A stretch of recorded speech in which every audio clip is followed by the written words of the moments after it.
ខ្ញុំបាទសូមធ្វើការអនុញ្ញាតគោរពនិងជម្រាបសួរពុកម៉ែបងប្អូននិងទស្សនិកជនជាទីគោរពថ្ងៃនេះជួបជាមួយនឹងខ្ញុំបាទ MC Play ខ្ញុំបាទសូមលើកយកនៅជោគជាតារាសីប្រចាំថ្ងៃសៅរ៍ថាតើនៅក្នុងថ្ងៃនេះដួងរាសីរបស់ពុកម៉ែបងប្អូនប្រែប្រួលផ្លាស់ប្ដូរទៅជាយ៉ាងដូចម្តេចនោះដើម្បីកុំឲ្យខាតពេលវេលាយូរនោះសូមអញ្ជើញរីករាយសន្តាប់ជាមួយនឹងខ្ញុំបាទដូចតទៅសម្រាប់អស់លោកអ្នកដែលកើតឆ្នាំជូតកណ្ដុរមេឃអូបរ៉ាចិញ្ចឹមនាំលៀបនាំជ័យនាំសុភមង្គលប្រាថ្នាអ្វីបានសម្រេចហើយអនាគតក្លាយជាអ្នកមានទ្រព្យស្ដុកស្ដំម៉ោងនាំលៀបសំណាងគឺម៉ោង6ព្រឹកដល់ម៉ោង9យប់ពណ៌នាំលៀបសំណាងគឺពណ៌សនិងពណ៌ក្រហមលេខនាំលៀបសំណាងគឺលេខ44និងលេខ66សូមខមមិនលេខ888យកលៀបសម្បត្តិទេវតាទ្រព្យមានបារមីស័ក្តិសិទ្ធិណាស់សេចេញភ្លាមទំនេរទាយឆត់បំផុតនិងមានសំណាងល្អនិងប្រទានសម្បត្តិមហាសេដ្ឋីមានលៀបមានជ័យមានលុយចូលហោហៀសម្រាប់ឆ្នាំជូតនៅថ្ងៃនេះជោគជាតារាសីរបស់អស់លោកអ្នកល្អប្រសើរហើយបើទោះបីធ្វើអ្វីក៏ដោយតែងតែមានការរីកចម្រើនលូតលាស់និងមានជោគមានជ័យល្អប្រសើរសម្រាប់អ្នកប្រកបមុខរបររកស៊ីជួញដូរវិញមានការប្រជែងគ្នាច្រើនជាពិសេសមានប្រទាំងប្រទើជាមួយអ្នកមានមុខរបរដូចគ្នាហេតុនេះក៏បីមានការបើកចិត្តឲ្យទូលេបន្តិចទៅគ្មានរឿងរ៉ាវចម្រូងចម្រាសណាមួយកើតឡើងសម្រាប់ការធ្វើដំណើរទីចិត្តឆ្ងាយមានភាពសុខដុមទាំងពេលទៅនិងពេលត្រឡប់មកវិញរីឯបញ្ហាសម្ព័ន្ធស្នេហាកំឡោះក្រមុំមានការជឿនលឿនទៅមុខនិងផ្អែមល្ហែមល្អចំពោះគ្នាប្រពៃសម្រាប់អស់លោកអ្នកដែលកើតឆ្នាំឆ្លូវកូននាំលៀបនាំជ័យនាំសុភមង្គលប្រាថ្នាអ្វីបានសម្រេចហើយអនាគតក្លាយជាអ្នកមានទ្រព្យសម្បត្តិស្ដុកស្ដំម៉ោងនាំលៀបសំណាងគឺម៉ោង4ព្រឹកដល់ម៉ោង6ល្ងាចពណ៌នាំលៀបសំណាងគឺពណ៌ក្រហមនិងពណ៌សលេខនាំលៀបសំណាងគឺលេខ88និងលេខ99សូមខមមិនលេខ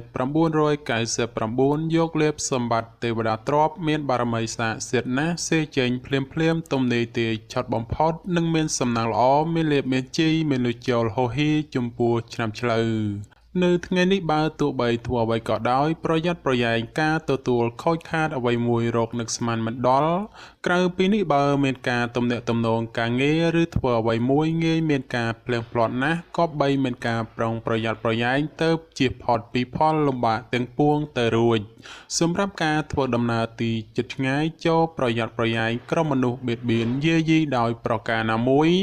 រីឯបញ្ហាសេចក្តីស្នេហាប្រុសស្រីមានដំណើរការថយក្រោយចូលមានការប្រយ័ត្នប្រយែងចំនួនវិវាទឈានដល់ការបែកបាក់សម្រាប់អស់លោកអ្នកដែលកើតឆ្នាំខាលខ្លាសេដ្ឋីចិញ្ចឹមមានប្រាជ្ញាឆ្លាតវៃមានគំនិតភ្លឺថ្លាហើយអនាគតក្លាយជាអ្នកមានអំណាចនិងទ្រព្យស្ដុកស្ដំម៉ោងនាំលៀបសំណាងគឺម៉ោង5ព្រឹកដល់ម៉ោង8យប់ពណ៌នាំលៀបសំណាងគឺពណ៌សនិងពណ៌លឿងលេខនាំលៀបសំណាងគឺលេខ68និងលេខ99សូមខមមិនលេខ555យកលៀបសម្បត្តិទេវតាទ្រព្យមានបារមីស័ក្តិសិទ្ធិណាស់សេចេញភ្លាមទំនេរទាយឆត់បំផុតនិងមានសំណាងល្អនិងប្រទានសម្បត្តិមហាសេដ្ឋីមានលៀបមានជ័យមានលុយចូលហោហៀចំពោះឆ្នាំខាលនៅថ្ងៃនេះការប្រកបការងារមានការជឿនលឿនច្រើនផ្នែកក្នុងនេះមិនថាជារឿងប្រកាសឬក៏រឿងផ្ទាល់ខ្លួននោះឡើយសម្រាប់អ្នកប្រកបមុខរបររកស៊ីជួញដូរវិញមានការរលូនទៅមុខល្អនិងការរកប្រាក់កម្រៃទៀតសោតក៏គ្រាន់បើជាងមុនផងសម្រាប់ការធ្វើដំណើរទីជិតឆ្ងាយជួបភាពសុខដុមទាំងពេលទៅនិងពេលត្រឡប់មកវិញ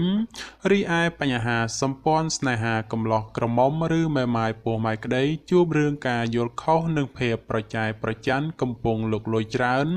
ដូចនេះត្រូវកាត់បន្ថយការបង្កើតចំនួនវិវាទចេញពីខ្លួនខ្លះទៅប្រសើរសម្រាប់អស់លោកអ្នកដែលកើតឆ្នាំថោះទុនសាយមាសមានបារមីដាច់ជះមានអំណាចមានមនុស្សជាច្រើនជួយជ្រោមជ្រែងការងារតូចធំដើម្បីឲ្យអនាគតក្លាយជាអ្នកមានអំណាចនិងទ្រព្យសម្បត្តិមហាសាលម៉ោងនាំលៀបសំណាងគឺម៉ោង6ព្រឹកដល់ម៉ោង8យប់ ពណ៌នំលាបសំណាងគឺពណ៌ក្រហមនិងពណ៌ផ្កាឈូកលេខនំលាបសំណាងគឺលេខ72និងលេខ87សូមខមមិនលេខ168យកលាបសម្បត្តិមហាសិទ្ធិមានបារមីស័ក្តិសិទ្ធិណាស់សេចេញភ្លាមទំនេរទេឆត់បំផុតនិងមានសំណាងល្អនិងប្រទានសម្បត្តិមហាសិទ្ធិមានលាបបញ្ជីមានលុយចូលហោហៀចំពោះឆ្នាំថោះនៅថ្ងៃនេះបើលោកអ្នកមានការចាត់ចែងកិច្ចការងារចាស់ឬក៏កិច្ចការងារដែលនៅសេសសល់ពីមុនមកតែងតែផ្ដល់ផលល្អនៅពេលក្រោយវិញជានិច្ចចំពោះអ្នកប្រកបមុខរបររកស៊ីជួញដូរវិញមានការចម្រើនលូតលាស់ទៅមុខដូច្នោះជាឱកាសល្អក្នុងការផ្លាស់ប្ដូរមុខរបរឬបើកធ្វើចំនួនតូចធំបំផុតសម្រាប់ការធ្វើដំណើរទីជិតឆ្ងាយជួបសេចក្តីសុខក្សេមក្សាន្តដោយសពមួយដងរីឯបញ្ហាសម្ព័ន្ធស្នេហាប្រុសស្រីមានភាពយកចិត្តទុកដាក់និងផ្អែមល្ហែមល្អចំពោះគ្នាប្រពៃសម្រាប់អស់លោកអ្នកដែលកើតឆ្នាំរោងពោះអ្នកក្រេតមន្ត្រីចិញ្ចឹមធ្វើកិច្ចការងារអ្វីមួយអ្នកតែងតែមានគំនិតជ្រះថ្លាប្រាថ្នាអ្វីបានសម្រេចហើយការងារតូចធំតែងតែមានអ្នកគាំទ្រទំនុកបម្រុងសពគ្រប់បែបយ៉ាងម៉ោងនាំលាភសំណាងគឺម៉ោង5ព្រឹកដល់ម៉ោង8យប់ពណ៌នំលាបសំណាងគឺពណ៌ប្រផេះនិងពណ៌ក្រហមលេខនំលាបសំណាងគឺលេខ58និងលេខ67សូមខមមិនលេខ168យកលាបសម្បត្តិអុកញ៉ាមានបារមីស័ក្តិសិទ្ធិណាស់សេចេញភ្លាមទំនេរទេឆត់បំផុតនិងមានសំណាងល្អនិងប្រទានសម្បត្តិមហាសិទ្ធិមានលាបមានជីមានលុយចូលហោហៀចំពោះឆ្នាំរោងនៅថ្ងៃនេះបើទោះបីធ្វើអ្វីក៏ដោយតែងតែមានការជឿនលឿនគួរសមម្លោះហើយរាល់កិច្ចការងារបើលោកអ្នកសម្រុកធ្វើតែងតែបានជោគជ័យត្រឡប់មកវិញសម្រាប់អ្នកប្រកបមុខរបររកស៊ីជួញដូរវិញឃើញថាទាំងការជួញទីជិតឆ្ងាយមានភាពលំនឹងល្អពោលគឺមិនមានអ្វីប្រែប្រួលដូចជាទីគាត់សំគាល់នោះទេសម្រាប់ការធ្វើដំណើរទីជិតឆ្ងាយមានភាពប្រទាំងប្រទើសនិងបញ្ហារត់ចូលច្រើនក៏បីមានការប្រុងប្រយ័ត្នប្រយែងរីឯបញ្ហាសម្ព័ន្ធស្នេហាកំឡោះក្រមុំព្រោះតែពេលនេះមានរឿងរ៉ាវចូលមកកកផ្លូវចិត្តធ្វើឲ្យកើតមានការប្រទាំងប្រទើសគ្នាច្រើនសម្រាប់អស់លោកអ្នកដែលកើតឆ្នាំម្សាញ់ពោះទេវតាចិញ្ចឹមមានលាភមានជ័យមានមនុស្សជាច្រើននាំគ្នាស្រឡាញ់រាប់អានសាទរម៉ោងនាំលាភសំណាងគឺម៉ោង6ព្រឹកដល់ម៉ោង7យប់ពណ៌នាំលាភសំណាងគឺពណ៌ខ្មៅនិងពណ៌សលេខនាំលាភសំណាងគឺលេខ56និងលេខ85សូមខមមិនលេខ999យកលាភសម្បត្តិមហាទ្រព្យលុយរយលានមានបារមីស័ក្តិសិទ្ធិណាស់សេចេញភ្លាមទំនេរទេឆត់បំផុតនិងមានសំណាងល្អនិងប្រទានសម្បត្តិមហាសិទ្ធិមានលាភមានជ័យមានលុយចូលហោហៀចំពោះឆ្នាំម្សាញ់នៅថ្ងៃនេះលោកអ្នកធ្វើអ្វីក៏ដោយតែងតែមានការប្រុងប្រយ័ត្នប្រយែងនិងយកចិត្តត្រជាក់ដាក់ខ្លួនឲ្យបានកម្រិតខ្ពស់ទើបមិនមានបញ្ហាចោទឡើងសម្រាប់អ្នករកស៊ីជួញដូរមិនត្រូវបោះទុនអ្វីមួយដោយតក់ក្រហល់ឡើយបើពុំនោះទេនឹងជួបរឿងសោយអស់ប្រាក់កាក់ពីខ្លួនហើយត្រូវមកដេកសោកស្ដាយពុំខានសម្រាប់ការធ្វើដំណើរទៅទិសឦសានឲ្យប្រយ័ត្នប្រយែងបញ្ហាក្រក់ចូលយាយីបន្តិចរីឯសម្ព័ន្ធស្នេហាកំឡោះក្រមុំមានដំណើរការប្រែប្រួលផ្លាស់ប្ដូរពីព្រោះងាយទាំងផ្អែមល្ហែមហើយក៏ងាយនឹងទាស់ទែងគ្នាដែរសម្រាប់អស់លោកអ្នកដែលកើតឆ្នាំមុំមីសេះមេតបចិញ្ចឹមនាំលាភនាំជ័យនាំសុភមង្គលប្រាថ្នាអ្វីបានសម្រេចហើយអនាគតខ្លាចជាអ្នកមានទ្រព្យសម្បត្តិស្ដុកស្ដំម៉ោងនាំលាភសំណាងគឺម៉ោង6ព្រឹកដល់ម៉ោង7យប់ពណ៌នាំលាភសំណាងគឺពណ៌ខ្មៅនិងពណ៌ក្រហមលេខនាំលាភសំណាងគឺលេខ47និងលេខ56សូមខមមិនលេខ168យកលាភសម្បត្តិទេវតាទ្រព្យមានបារមីស័ក្តិសិទ្ធិណាស់សេចេញភ្លាមទំនេរទេឆត់បំផុតនិងមានសំណាងល្អនិងប្រទានសម្បត្តិមហាសិទ្ធិមានលាភមានជ័យមានលុយចូលហោហៀចំពោះឆ្នាំមុំមី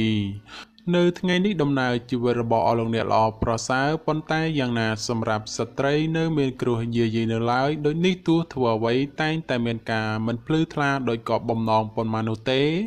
សម្រាប់អ្នកប្រកបមុខរបររកស៊ីជួញដូរក្នុងថ្ងៃនេះដែរបើចង់បោះទុនតូចធំមិនមានអ្វីទាស់ខុសទេព្រោះថាផលជាផ្លែផ្កាដែលទទួលបានមកវិញក៏សំដូចប្រកបមួយចំនួនផងសម្រាប់ការធ្វើដំណើរទីជិតឆ្ងាយជួបសេចក្តីសុខ ខ្សែមខ្សានដោយសពមួយដងរីឯសម្ព័ន្ធស្នេហាកំឡោះក្រមុំមានភាពស្រស់ស្រាយនិងផ្អែមល្ហែមប្រៀបដូចជាត្រីក្នុងទឹកនៃរដូវវស្សាសម្រាប់អស់លោកអ្នកដែលកើតឆ្នាំមុំមេពពែមាសមានបារមីដែលជះឈ្នះអមេសត្រូវប្រាថ្នាអ្វីបានសម្រេចនិងអនាគតក្លាយជាសេដ្ឋីគេហបតីឬក៏អ្នកមានជាន់ខ្ពស់ម៉ោងនាំលេបសំណាងគឺម៉ោង6ព្រឹកដល់ម៉ោង8យប់ពណ៌នាំលេបសំណាងគឺពណ៌លឿងនិងពណ៌សលេខនាំលេបសំណាងគឺលេខ52និងលេខ67សូមខមមិនលេខ777យកលេបសម្បត្តិអ្នកមានជាន់ខ្ពស់មានបារមីស័ក្តិសិទ្ធិណាស់សេចេញភ្លាមទំនេរទាយឆុតបំផុតនិងមានសំណាងល្អនិងប្រទានសម្បត្តិមហាសេដ្ឋីមានលេបមានជ័យមានលុយចូលហោហៀចំពោះឆ្នាំមុំមេនៅថ្ងៃនេះបើទោះបីលោកអ្នកធ្វើអ្វីក៏ដោយតែងតែមានការគិតមុខគិតក្រោយពីព្រោះថាផលអាក្រក់នោះងាយកាត់ឡើងជាងសពមួយដងសម្រាប់អ្នកប្រកបមុខរបររកស៊ីជួញដូរនៅថ្ងៃនេះមុននឹងចង់ចោះទុនធ្វើអ្វីមួយត្រូវតែចេះគិតគូរឲ្យបានច្បាស់លាស់ជាមុនសិនមុននឹងអនុវត្តជាក្រោយទើបអាចទទួលបានផលល្អរីឯសម្ព័ន្ធស្នេហាកំឡោះក្រមុំមានដំណើរការប្រែប្រួលផ្លាស់ប្ដូរពីព្រោះងាយទាំងផ្អែមល្ហែមហើយក៏ងាយនឹងទាស់ទែងគ្នាដែរសម្រាប់អស់លោកអ្នកដែលកើតឆ្នាំវោកស្វាមន្ត្រីចិញ្ចឹមនាំលេបនាំជ័យនាំសុភមង្គលប្រាថ្នាអ្វីបានសម្រេចហើយអនាគតក្លាយជាអ្នកមានទ្រព្យស្ដុកស្ដម្ភម៉ោងនាំលេបសំណាងគឺម៉ោង5ព្រឹកដល់ម៉ោង8យប់ពណ៌នាំលេបសំណាងគឺពណ៌ខ្មៅនិងពណ៌សលេខនាំលេបសំណាងគឺលេខ26និងលេខ96សូមខមមិនលេខ168យកលេបមហាសំពៅលួងមានបារមីស័ក្តិសិទ្ធិណាស់សេចេញភ្លាមទំនេរទាយឆុតបំផុតនិងមានសំណាងល្អនិងប្រទានសម្បត្តិមហាសេដ្ឋីមានលេបមានជ័យមានលុយចូលហោហៀចំពោះឆ្នាំវោកនៅថ្ងៃនេះបើទោះបីប្រកបកិច្ចការងារអ្វីលោកអ្នកងាយមានការប៉ះទង្គិចជាមួយមនុស្សនៅក្បែរខ្លួនណាក៏បីមានការប្រុងប្រយ័ត្នប្រយែងបន្តិចទៅពុំមានបញ្ហាចម្រូងចម្រាសណាមួយកើតឡើងសម្រាប់ការរស់នៅក្នុងរង្វង់គ្រួសារត្រូវតែចេះអត់ឱនឲ្យគ្នាទៅមានភាពសុខដុមនិងប្រកាសមិនសូវហូរធ្លាក់ចេញសម្រាប់អ្នកប្រកបមុខរបររកស៊ីជួញដូរក្នុងថ្ងៃនេះការរកផលចំណូលជួបការលំបាកហើយតតែស្វែងរកបន្តិចទៅប្រកាសហូរចូលក្រនចិញ្ចឹមគ្រួសាររីឯសម្ព័ន្ធស្នេហាកំឡោះក្រមុំមានការជឿនលឿនទៅមុខនិងមានភាពផ្អែមល្ហែមល្អចំពោះគ្នាប្រពៃសម្រាប់អស់លោកអ្នកដែលកើតឆ្នាំរកាមន់មាសប្រាក់នាំលេបនាំសំណាងឧបរាជចិញ្ចឹមមានសំណាងល្អឈ្នះអមេសត្រូវប្រាថ្នាអ្វីបានសម្រេចនិងអនាគតក្លាយជាសេដ្ឋីគេហបតីឬក៏អ្នកមានជាន់ខ្ពស់ម៉ោងនាំលេបសំណាងគឺម៉ោង5ព្រឹកដល់ម៉ោង7យប់ពណ៌នាំលេបសំណាងគឺពណ៌លឿងនិងពណ៌សលេខនាំលេបសំណាងគឺលេខ85និងលេខ92សូមខមមិនលេខ168យកលេបសម្បត្តិអ្នកមានជាន់ខ្ពស់មានបារមីស័ក្តិសិទ្ធិណាស់សេចេញភ្លាមទំនេរទាយឆុតបំផុតនិងមានសំណាងល្អនិងប្រទានសម្បត្តិមហាសេដ្ឋីមានលេបមានជ័យមានលុយចូលហោហៀចំពោះឆ្នាំរកា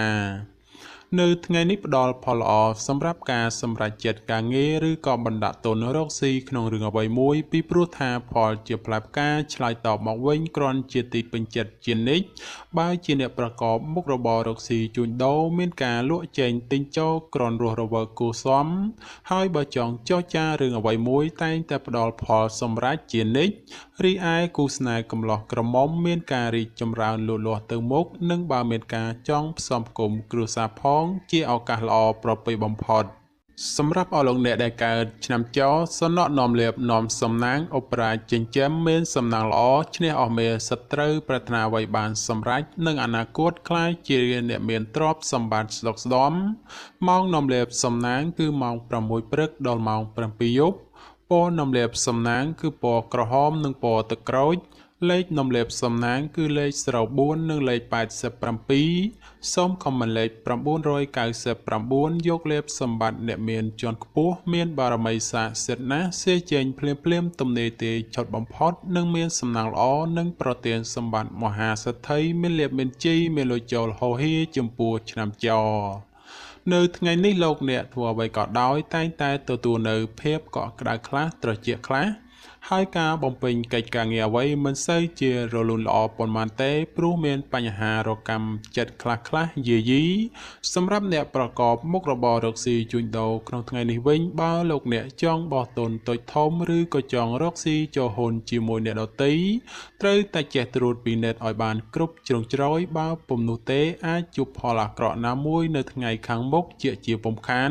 រីឯបញ្ហាសម្ព័ន្ធស្នេហាកំឡោះក្រមុំបើស្រឡាញ់គ្នាយូរហើយចង់ផ្សំផ្គុំគ្រួសារជាឱកាសល្អប្រពៃបំផុតសម្រាប់អស់លោកអ្នកដែលកើតឆ្នាំកុរជ្រូកនាំលាភនាំជ័យនាំសុភមង្គលប្រាថ្នាអ្វីបានសម្រេចហើយអនាគតខ្លាចជាអ្នកមានទ្រព្យស្ដុកស្ដំម៉ោងនាំលាភសំណាងគឺម៉ោង5ព្រឹកដល់ម៉ោង6យប់ពណ៌នាំលាភសំណាងគឺពណ៌ប្រផេះនិងពណ៌សលេខនាំលេខសំណាងគឺលេខ59និងលេខ75សូមខមមិនលេខ168យកលេខសម្បត្តិទេវតាទ្រព្យមានបារមីស័ក្តិសិទ្ធិណាស់សេចេញភ្លាមទំនេរទេឆត់បំផុតនិងមានសំណាងល្អនិងប្រទានសម្បត្តិមហាសេដ្ឋីមានលៀបមានជីមានលុយចូលហោហៀចំពោះឆ្នាំកុរ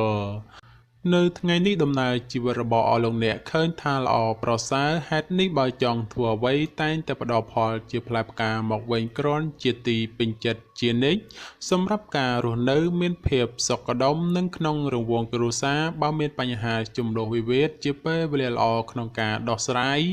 សម្រាប់អ្នកប្រកបមុខរបររកស៊ីជួញដូរនៅថ្ងៃនេះវិញបើលោកអ្នកចង់បើកហាងថ្មីឬក៏ចង់ប្រកបមុខជំនួញអ្វីមួយជាឱកាសល្អប្រពៃបំផុតការធ្វើដំណើរទីជិតឆ្ងាយមានភាពសុខដុមទាំងពេលទៅនិងពេលត្រឡប់មកវិញតែបញ្ហាសម្ព័ន្ធស្នេហាកំឡោះក្រមុំបានស្គាល់ចិត្តស្គាល់ថ្លើមគ្នាយូរហើយជាឱកាសល្អក្នុងការផ្សំផ្គុំគ្រួសារបំផុតបាទចំពោះជោគជាតារាសីប្រចាំឆ្នាំទាំង12ខ្ញុំបាទក៏សូមបញ្ចប់ត្រឹមតែប៉ុណ្ណេះជាចុងក្រោយប្រសិនបើមានពាក្យលើសលួសខ្វះខាតត្រង់ប្រការណាមួយសូមពុកម៉ែបងប្អូនជួយអធិស្ឋានដល់រូបខ្ញុំបាទផងហើយខ្ញុំបាទក៏សូមអរគុណនិងសូមជម្រាបលា